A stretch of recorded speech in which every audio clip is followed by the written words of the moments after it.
La conquista de la felicidad, por Bertrand Russell. 9. Primera parte. Causas de la infelicidad. 7. El sentimiento de pecado. Ya hemos tenido ocasión de decir algo sobre el sentimiento de pecado en el capítulo 1. Pero ahora tenemos que penetrar más a fondo en el tema porque es una de las más importantes causas psicológicas de la infelicidad en la vida adulta. Existe una psicología religiosa tradicional del pecado que ningún psicólogo moderno puede aceptar. Se suponía, especialmente entre los protestantes, que la conciencia revela a cada hombre si un acto al que se siente tentado es pecaminoso, y que después de cometer dicho acto puede experimentar una de estas dos dolorosas sensaciones, la llamada remordimiento, que no tiene ningún mérito, o la llamada arrepentimiento, que es capaz de borrar su culpa. En los países protestantes, incluso muchas personas que habían perdido la fe, seguían aceptando durante algún tiempo, con mayores o menores modificaciones, el concepto ortodoxo de pecado. En nuestros tiempos, debido en parte al psicoanálisis, la situación es la contraria. La vieja doctrina del pecado no solo es rechazada por los heterodoxos, sino también por muchos que se consideran ortodoxos. La conciencia ha dejado de ser algo misterioso, que solo por ser misterioso podía considerarse como la voz de Dios. Sabemos que la conciencia ordena actuar de diferentes maneras en diferentes partes del mundo y que, en términos generales, en todas partes coincide con las costumbres tribales. Así pues, ¿qué sucede realmente cuando a un hombre le remuerde la conciencia? La palabra conciencia abarca, en realidad, varios sentimientos diferentes. El más simple de todos es el miedo a ser descubierto. Estoy seguro de que usted, lector, ha llevado una vida completamente intachable. Pero si le pregunta a alguien que alguna vez haya hecho algo por lo que sería castigado si le descubrieran, comprobará que cuando el descubrimiento es inminente, la persona en cuestión se arrepiente de su delito. No digo que esto se aplique al ladrón profesional, que cuenta con ir alguna vez a la cárcel y lo considera un riesgo laboral. Pero sí que se aplica a lo que podríamos llamar el delincuente respetable, como el director de banco que comete un desfalco en un momento de apuro, o el sacerdote que se ha dejado arrastrar por la pasión a alguna irregularidad carnal. Estos hombres pueden olvidarse de su delito mientras parece que hay poco riesgo que los descubran, pero cuando son descubiertos o corren grave peligro de serlo, desean haber sido más virtuosos y este deseo puede darles una viva sensación de la enormidad de su pecado. Estrechamente relacionado con ese sentimiento está el miedo a ser excluido del rebaño. Un hombre que hace trampas jugando las cartas o que no paga sus deudas de honor no tiene ningún argumento para hacer frente a la desaprobación del colectivo cuando es descubierto. En esto se diferencia del innovador religioso, el anarquista y el revolucionario, todos los cuales están convencidos de que, sea cual fuere su suerte actual, el futuro está con ellos y les honrará tanto como se les denigra en el presente. Estos hombres, a pesar de la hostilidad del rebaño, no se sienten pecadores. Pero el hombre que acepta por completo la moral del colectivo y aún así actúa contra ella, sufre muchísimo cuando es excluido, y el miedo a este desastre, o el dolor que ocasiona cuando sucede, puede fácilmente hacer que considere sus actos como pecaminosos. Pero el sentimiento de pecado, en sus formas más importantes, es algo aún más profundo. Es algo que tiene sus raíces en el subconsciente y no aparece en la mente consciente por miedo a la desaprobación de los demás. En la mente consciente hay ciertos actos que llevan la etiqueta de pecado sin ninguna razón que pueda descubrirse por introspección. Cuando un hombre comete esos actos, se siente molesto sin saber muy bien por qué. Desearía ser la clase de persona capaz de abstenerse de lo que considera pecado. Solo siente admiración moral por los que cree que son puros de corazón. Reconoce, con mayor o menor grado de pesar, que no tiene madera de santo. De hecho, su concepto de la santidad es, probablemente, imposible de mantener en la vida cotidiana normal. En consecuencia, se pasa toda la vida con una sensación de culpa, convencido de que las cosas buenas no se han hecho para él y de que sus mejores momentos son los de llorosa penitencia. En casi todos los casos, el origen de esto es la educación moral que uno recibió antes de cumplir 6 años, impartida por su madre o su niñera. Antes de esa edad, ya aprendió que está mal decir palabrotas y que lo correcto es usar siempre un lenguaje muy delicado, que solo los hombres malos beben y que el tabaco es incompatible con las virtudes más elevadas. Aprendió que jamás se debe decir mentiras. Y sobre todo, aprendió que todo interés por los órganos sexuales es una abominación. Sabía que esto era lo que opinaba su madre y lo creyó como si fuera la palabra de Dios. El mayor placer de su vida era ser tratado con cariño por su madre o, si ésta no le hacía caso, por su niñera. Y este placer solo podía obtenerlo cuando no había constancia de que hubiera pecado contra el código moral. Y así llegó a asociar algo vagamente horrible a toda conducta que su madre o su niñera desaprobara. Poco a poco, al hacerse mayor, olvidó de dónde procedía su código moral y cuál había sido en un principio el castigo por desobedecerlo. Pero no prescindió del código moral ni dejó de sentir que algo espantoso le ocurriría si lo infringía. Ahora bien, una parte muy grande de esta educación moral de los niños carece de toda base racional y no se debería aplicar a la conducta normal de los hombres normales. Desde el punto de vista racional, por ejemplo, un hombre que dice palabrotas no es peor que el que no las dice. No obstante, cuando se trata de imaginar a un santo, prácticamente todo el mundo considera imprescindible que se abstenga de decir tacos. Considerado a la luz de la razón, eso es una auténtica tontería. Lo mismo se puede decir del alcohol y el tabaco. En lo referente al alcohol, esa actitud no existe en los países del sur e incluso se considera algo impía, ya que se sabe que nuestro Señor y los apóstoles bebían vino. Respecto al tabaco, es más fácil mantener una postura negativa, ya que todos los grandes santos vivieron antes de que el tabaco fuera conocido. Pero tampoco es posible aplicar ningún argumento racional. Quien opina que ningún santo debería fumar se basa, en último término, en la opinión de que ningún santo haría algo solo porque le produce placer. Este elemento ascético de la moral corriente es ya casi subconsciente, pero actúa en todos los aspectos que hacen irracional nuestro código moral. Una ética racional consideraría loable proporcionar placer a todos, incluso a uno mismo, siempre que no exista la contrapartida de algún daño para uno mismo o para los demás. Si prescindiéramos del ascetismo, el hombre virtuoso ideal sería el que permitiera el disfrute de todas las cosas buenas, siempre que no tengan malas consecuencias que pesen más que el goce. Volvamos a considerar la cuestión de la mentira. No niego que hay demasiada mentira en el mundo, ni que todos estaremos mejor si aumentara la sinceridad. Pero sí niego que, como creo que haría toda persona razonable, mentir no esté justificado en ninguna circunstancia. Una vez, paseando por el campo, vi un zorro cansado, al borde del agotamiento total, pero aún se esforzaba por seguir corriendo. Pocos minutos después vi a los cazadores. Me preguntaron si había visto al zorro y yo dije que sí. Me preguntaron por dónde había ido y yo les mentí. No creo que hubiera sido mejor persona si les hubiera dicho la verdad. Pero donde más daño hace la educación moral de la primera infancia es en el terreno del sexo. Si un niño ha recibido una educación convencional por parte de padres o cuidadores algo severos, la asociación entre el pecado y los órganos sexuales está ya tan arraigada para cuando cumple 6 años que es muy poco probable que se pueda librar por completo de ella en todo lo que le queda de vida.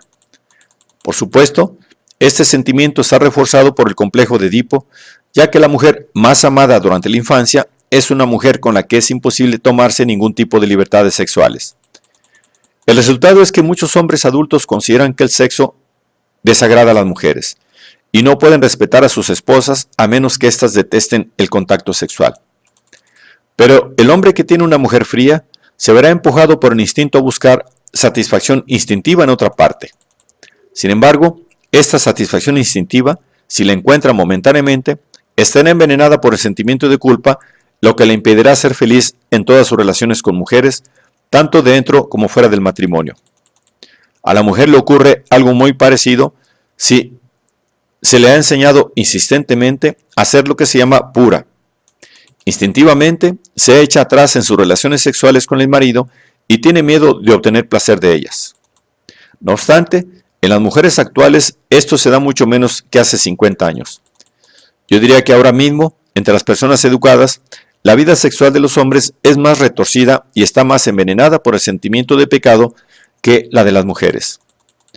La gente está empezando a tomar conciencia, aunque por supuesto esto no incluye a las autoridades públicas, de lo nociva que es la educación sexual tradicional de los niños. La regla correcta es muy sencilla. Hasta que el niño se aproxime a la edad de la pubertad, no hay que enseñarle ninguna clase de moral sexual y sobre todo hay que evitar inculcarle la idea de que las funciones naturales del cuerpo tienen algo de repugnante. Cuando se acerca un momento en que se hace necesario darle educación moral, hay que asegurarse de que ésta sea racional y de que todo lo que decimos pueda apoyarse en bases sólidas. Pero en este libro no pretendo hablar de educación. De lo que quiero hablar en este libro es de lo que puede hacer el adulto para reducir al mínimo los perniciosos efectos de una educación inadecuada que le ha provocado un sentimiento irracional de pecado. El problema es el mismo que hemos abordado en capítulos anteriores. Hay que obligar al subconsciente a tomar nota de las creencias racionales que gobiernan nuestro pensamiento consciente. Los hombres no deben dejarse arrastrar por sus estados de ánimo, creyendo una cosa ahora y otra después. El sentimiento de pecado se agudiza de manera especial en momentos en que la voluntad consciente está debilitada por la fatiga, la enfermedad, la bebida o alguna otra causa.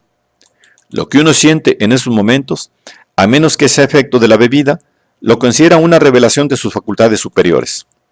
Si el demonio estuviera enfermo, sería un santo. Pero es absurdo suponer que en los momentos de debilidad se tiene más inteligencia que en los momentos de vigor. En los momentos de debilidad es difícil resistirse a las sugestiones infantiles, pero no hay razón alguna para considerar que dichas sugestiones son preferibles a las creencias del hombre adulto en plena posesión de sus facultades. Por el contrario, lo que un hombre cree deliberadamente, con toda su razón, cuando tiene fuerzas, debería ser la norma de lo que le conviene creer en todo momento. Empleando la técnica adecuada, es perfectamente posible vencer las sugestiones infantiles del subconsciente, e incluso alterar el contenido del subconsciente. Cuando empiece usted a sentir remordimientos por un acto que su razón le dice que no es malo, examine las causas de su sensación de remordimiento y convénzase con todo detalle de que es absurdo. Permita que sus creencias conscientes se hagan tan vivas e insistentes que dejen una marca en su subconsciente, lo bastante fuerte como para contrarrestar las marcas que dejaron su madre o su niñera cuando usted era niño. No se conforme con una alternancia entre momentos de racionalidad y momentos de irracionalidad. Mire fijamente lo irracional, decidido a no respetarlo y no permita que le domine. Cada vez que haga pasar a la mente consciente pensamientos o sentimientos absurdos, arránquelos de raíz, examínelos y rechácelos. No se resigne a ser una criatura vacilante, que oscila entre la razón y las tonterías infantiles. No tenga miedo de ser irreverente con el recuerdo de los que controlaron su infancia. Entonces le parecieron fuertes y sabios porque usted era débil e ignorante. Ahora que ya no es ninguna de las dos cosas, le corresponde examinar su aparente fuerza y sabiduría, considerar si merecen esa reverencia que por la fuerza de la costumbre todavía les concede. Pregúntese seriamente si el mundo ha mejorado gracias a la enseñanza moral que tradicionalmente se da a la juventud. Considere la cantidad de pura superstición que contribuye a la formación del hombre convencionalmente virtuoso y piense que, mientras se nos trataba de proteger contra toda clase de peligros morales imaginarios a base de prohibiciones increíblemente estúpidas, prácticamente ni se mencionaban los verdaderos peligros morales a los que se expone un adulto. ¿Cuáles son los actos verdaderamente perniciosos a los que se ve tentado un hombre corriente? Las trinquiñuelas en los negocios, siempre que no estén prohibidas por la ley, la dureza en el trato a los empleados, la crueldad con la esposa y los hijos, la malevolencia para con los competidores, la ferocidad en los conflictos políticos. Estos son los pecados verdaderamente dañinos más comunes entre los ciudadanos respetables y respetados. Por medio de estos pecados, el hombre siembra miseria en su entorno inmediato y pone su parte en la destrucción de la civilización. Sin embargo, no son estas las cosas que, cuando está enfermo, le hacen considerarse un paria que ha perdido todo derecho a la gracia divina. No son estas las cosas que le provocan pesadillas en las que ve visiones de su madre dirigiéndole miradas de reproche. ¿Por qué su moralidad subconsciente está tan divorciada de la razón? Porque la ética en que creían los que le guiaron en su infancia era una tontería. Porque no estaba basada en ningún estudio de los deberes del individuo para con la comunidad. porque estaba compuesta por viejos residuos de tabúes irracionales y porque contenía en sí misma elementos morbosos derivados de la enfermedad espiritual que aquejó al moribundo Imperio Romano. Nuestra moral oficial ha sido formulada por sacerdotes y por mujeres mentalmente esclavizados. Ya va siendo hora de que los hombres que van a participar normalmente en la vida normal del mundo aprendan a rebelarse contra esta idiotez enfermiza. Pero para que la rebelión tenga éxito, para que aporte felicidad a los individuos y les permita vivir consistentemente siguiendo un criterio y no vacilando entre dos, es necesario que el individuo piense y sienta a fondo lo que su razón le dice. La mayoría de los hombres, cuando han rechazado superficialmente las supersticiones de su infancia, creen que ya no les queda nada más que hacer. No se dan cuenta de que esas supersticiones siguen aún acechando bajo el suelo. Cuando se llega a una convicción racional, es necesario hacer hincapié en ella, aceptar sus consecuencias, buscar dentro de uno mismo por si aún quedaran creencias inconsistentes con la nueva convicción. Y cuando el sentimiento de pecado cobra fuerza, como ocurre de vez en cuando, no hay que tratarlo como si fuera una revelación y una llamada a cosas más elevadas, sino como una enfermedad y una debilidad. A menos, por supuesto, que esté ocasionado por un acto condenable por la ética racional. No estoy sugiriendo que el hombre deba renunciar a la moral. Lo único que digo es que debe renunciar a la moral supersticiosa, que es una cosa muy diferente. Pero incluso cuando un hombre ha infringido su propio código racional, no creo que el sentimiento de pecado sea el mejor método para acceder a un modo de vida mejor. El sentimiento de pecado tiene algo de abyecto, algo que atenta contra el respeto a sí mismo. Y nadie ha ganado nunca nada perdiendo el respeto a sí mismo. El hombre racional ve sus propios actos indeseables igual que ve los de los demás como actos provocados por determinadas circunstancias y que deben evitarse, bien por el pleno conocimiento de que son indeseables o bien, cuando es posible, evitando las circunstancias que los ocasionaron. A decir verdad, el sentimiento de pecado, lejos de contribuir a una vida mejor, hace justamente lo contrario. Hace desdichado al hombre y le hace sentirse inferior. Al ser desdichado, es probable que tienda a quejarse en exceso de otras personas, lo cual le impide disfrutar de la felicidad en las relaciones personales. Al sentirse inferior, tendrá resentimientos contra los que parecen superiores. Le resultará difícil sentir admiración y fácil sentir envidia. Se irá convirtiendo en una persona desagradable en términos generales y cada vez se encontrará más solo. Una actitud expansiva y generosa hacia los demás no solo aporta felicidad a los demás, sino que es una inmensa fuente de felicidad para su poseedor, ya que hace que todos le aprecien. Pero dicha actitud es prácticamente imposible para el hombre atormentado por el sentimiento de pecado. Es consecuencia del equilibrio y la confianza en uno mismo. Requiere lo que podríamos llamar integración mental. Y con esto quiero decir que los diversos estratos de la naturaleza humana, consciente, subconsciente e inconsciente, funcionen en armonía y no estén enzarzados en perpetua batalla. En la mayoría de los casos, esta armonía se puede lograr mediante una educación adecuada. Pero cuando la educación ha sido inadecuada, el proceso se hace más difícil. Es el proceso que intentan los psicoanalistas, pero yo creo que en muchísimos casos el paciente puede hacer él solo el trabajo que en los casos más extremos requiere la ayuda de un experto. No hay que decir: yo no tengo tiempo para estas tareas psicológicas, mi vida está muy ocupada con otros asuntos y tengo que dejar a mi subconsciente con sus manías. No existe nada tan perjudicial, no solo para la felicidad, sino para la eficiencia, como una personalidad dividida y enfrentada a sí misma. El tiempo dedicado a crear armonía entre las diferentes partes de la personalidad es tiempo bien empleado. No estoy diciendo que haya que dedicar, por ejemplo, 1 hora diaria al autoexamen. En mi opinión, este no es el mejor método, ni mucho menos, ya que aumenta la concentración en uno mismo, que forma parte de la enfermedad que se quiere curar, ya que una personalidad armoniosa se proyecta hacia el exterior. Lo que sugiero es que cada uno decida con firmeza qué es lo que cree racionalmente y no permita nunca que las creencias irracionales se cuelen sin resistencia o se apoderen de él, aunque sea por muy poco tiempo. Es cuestión de razonar con uno mismo en esos momentos en que uno se siente tentado a ponerse infantil. Pero el razonamiento, si es suficientemente enérgico, puede ser muy breve. Así pues, el tiempo dedicado a ello puede ser mínimo.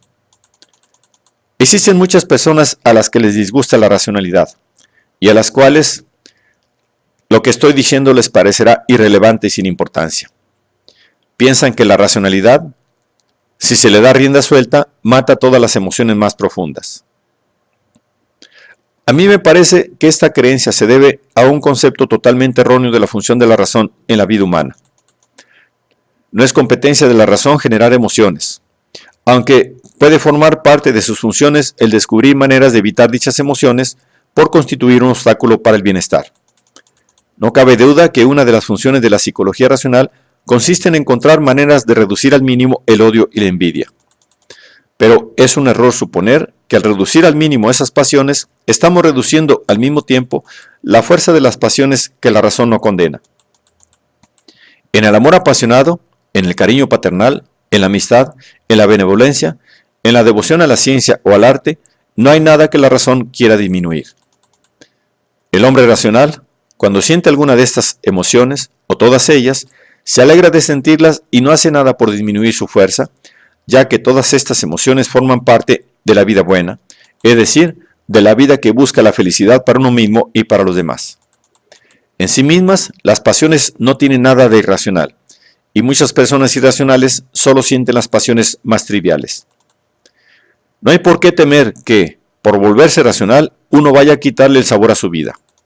Al contrario, dado que el principal aspecto de la racionalidad es la armonía interior, el hombre que la consigue es más libre en su contemplación del mundo y en el empleo de sus energías para lograr propósitos exteriores que el que está perpetuamente estorbado por conflictos internos. No hay nada tan aburrido como estar encerrado en uno mismo, ni nada tan regocijante como tener la atención y la energía dirigidas hacia afuera. Nuestra moral tradicional ha sido excesivamente egocéntrica, y el concepto de pecado forma parte de este universo que centra toda la atención en uno mismo. A los que nunca han experimentado los estados de ánimo subjetivos inducidos por esta moral defectuosa, la razón puede parecerles innecesaria. Pero para los que han contraído una vez la enfermedad, la razón es necesaria para lograr la curación. Y hasta puede que la enfermedad sea una fase necesaria para el desarrollo mental. Me siento inclinado a pensar que el hombre que la ha superado con ayuda de la razón ha alcanzado un nivel superior que el que nunca ha experimentado ni la enfermedad ni la curación. El odio a la razón, tan común en nuestra época, se debe en gran parte al hecho de que el funcionamiento de la razón no se concibe de un modo suficientemente fundamental. El hombre dividido y enfrentado a sí mismo busca excitación y distracción. Le atraen las pasiones fuertes, pero no por razones sólidas, sino porque de momento le sacan fuera de sí mismo y le evitan la dolorosa necesidad de pensar. Para él, toda pasión es una forma de intoxicación. Y como no es capaz de concebir la felicidad fundamental, le parece que la única manera de aliviar el dolor es la intoxicación. Sin embargo, este es un síntoma de una enfermedad muy arraigada. Cuando esta enfermedad no existe, la mayor felicidad se deriva del completo dominio de las propias facultades. Los gozos más intensos se experimentan en los momentos en que la mente está más activa y se olvidan menos cosas. De hecho, esta es una de las mejores piedras de toque de la felicidad. La felicidad que requiere intoxicación, sea del tipo que sea, es espuria y no satisface. La felicidad auténticamente satisfactoria va acompañada del pleno ejercicio de nuestras facultades y de la plena comprensión del mundo en que vivimos.